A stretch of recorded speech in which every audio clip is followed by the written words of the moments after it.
love reader, aka the Mystic Siren. If you're manifesting love and abundance, I got something very special for you. I have your all authentic and high quality crystals blessed and ritualized by the Enlightened Guide. Black tourmaline for grounding and protection. Brazilian citrine for attraction of money and abundance. Madagascar rose quartz for attraction of love and harmonious relationship. And of course, our lucky red string bracelet with jade charm to attract love and money. PM me kung paano ka magkaroon ng high quality, blessed and ritualized na crystals na to. Aqua. This is an Aquarius reading for the month of May. For your personal reading, kindly send me a direct message. Kamusta ang mga Aquarians? Kamusta ang mga puso? Nagre-rebelde pa din ba? Aqua. Aqua reading for the month of May. Kamusta? Kamusta? Ayan. 3 more shuffles for the Aquarians. Balita ako, may swerte daw na darating sa mga Aquarians. And yung mga Aquarians right now, I feel for the majority no, ng mga Aquarians, nagfo-focus sa glow up and nagfo-focus sa like kung ano yung magdadala ng financial blessings. Trabaho, negosyo, racket, okay? Certification courses, anything na magdadala ng stability. Okay? Glow up. Not just yung physical appearance, glow up lahat. Diba? Okay, let's see. Aqua. Aqua reading for the month of May. Again, for your personal reading, kindly send me a direct message.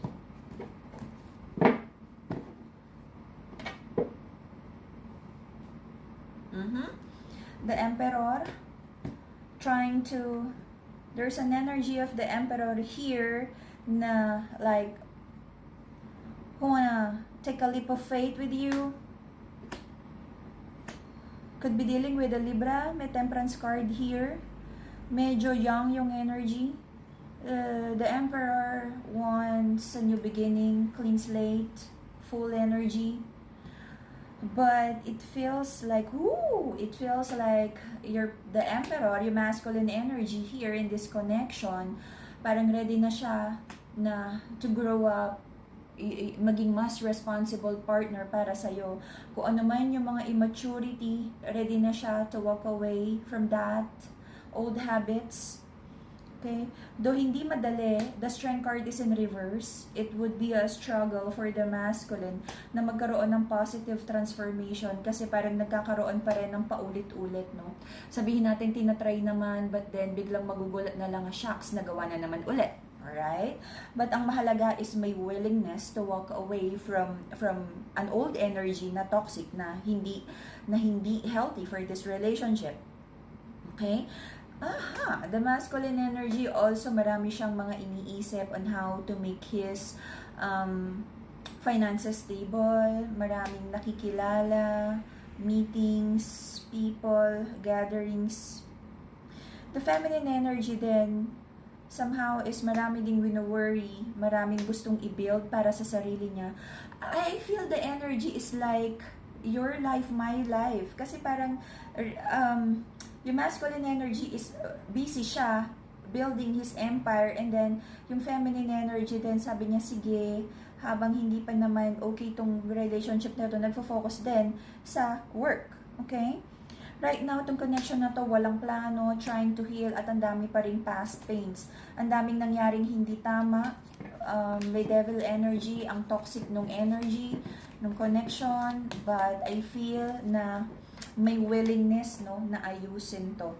Ipaglalaban ang soulmate connection na to. Let's see. I feel this would be on the masculine's side. Very willing siya na ayusin tong relationship na to. The reason for the reading is the Magician in upright. Ang daming minamanifest, no? And I feel marami ding hinanap na truth about this connection. Gaano ba katotoo yung offer of love?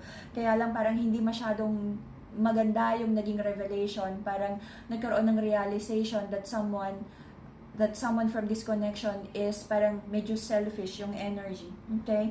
But recent past, kung ano man yung mga nangyaring decision, I feel there is a separation here or a quiet time.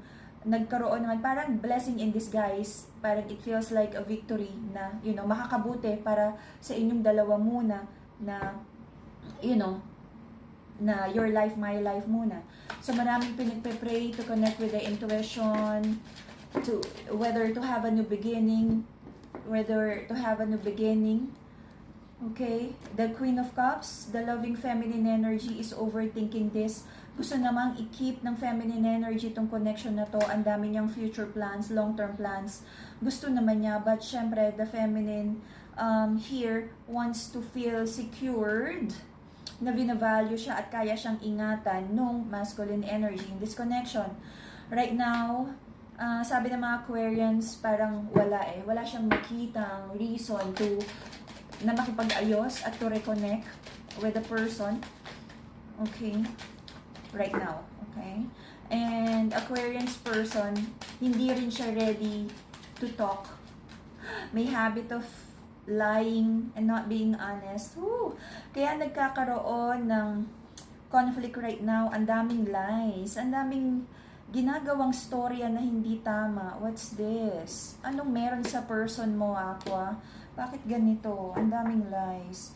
Right now, nagkakaroon din siya ng internal conflict. Alam naman niya na hindi siya naging honest. But, hindi rin niya maintindihan bakit nagkakaroon ng ganong energy sa kanya. So, right now, the Aquarians is overthinking this connection. Okay? And trying to step back. Ayaw magmadali in making a decision kasi ayaw nang magkamali. Dumaan na sa maraming challenging situation. Ang gusto ng Aquarians is something stable, mag-focus sa trabaho. Pagod na siya na parang magkaroon ng injustice or unfair situation sa buhay niya. Marami pa rin hinihil ang mga Aquarians up to now na sabi niya is hindi na niya kaya na paulit-ulit na lang sa isang relationship na nagdadala lang ng challenging situation or a love connection na the Aquarians just have to heal from. Okay? Ang focus ng mga Aquarians is to make themselves stable at very decided ang mga Aquarians na kung hindi ka naman nagdadala ng happiness or sa buhay niya, then you have to go.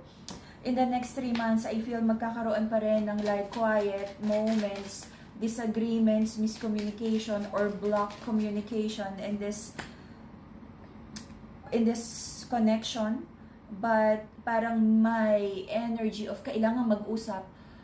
But I feel kung magkakaroon ng pag-uusap, hindi ko nakikitang magiging maganda yung outcome. You might be dealing with a Libra, but very, hindi balance yung energy ng Libra here. Gusto naman niyang magbigay, mag-invest sa Aquarians. But there is a very impatient energy here, okay? Pag-isipang mabuti kung ano man yung mga outcome, yung mga expectations ng Aquarians sa person. I feel magkakaroon na naman ng disappointment kasi kung ano yung mga hinihintay na good news, harvest time, nakabaliktad, maaring magkaroon ng delays. Probably because hindi rin mag-decide agad to have a reconciliation, or mayroon na namang mangyayari na disappointment na may isip ng mga Aquarians na sabi ko na nga ba. Okay?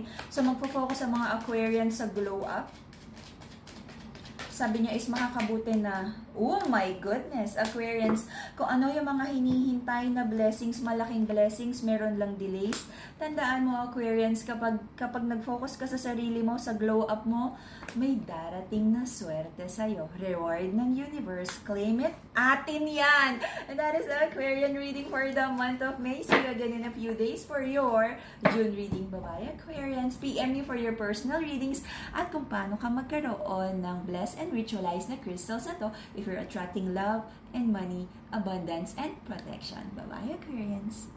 Good news sa lahat ng nag-aabang sa ating bagong line of crystals. Ang isa sa ating pinagkakatiwalaan na healer at magaling mag-love spell na si Everlasting Alpha at kilala natin bilang Ate Joy ay naglabas na rin ng kanyang crystals. Huwag na nating patagalin. Umpisa na! Para sa lahat ng may problema sa reproductive health, para sa'yo ang Healing and Fertility Bracelet na to. Kung ikaw ay may hinihiling na blessing na pinansyal, para sa'yo ang Abundance and Protection Bracelet na to.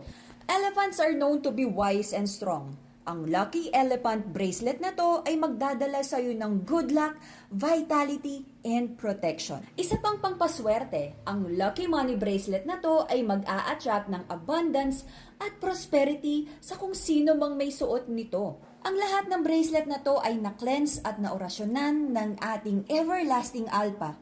PM me kung paano ka magkaroon nito.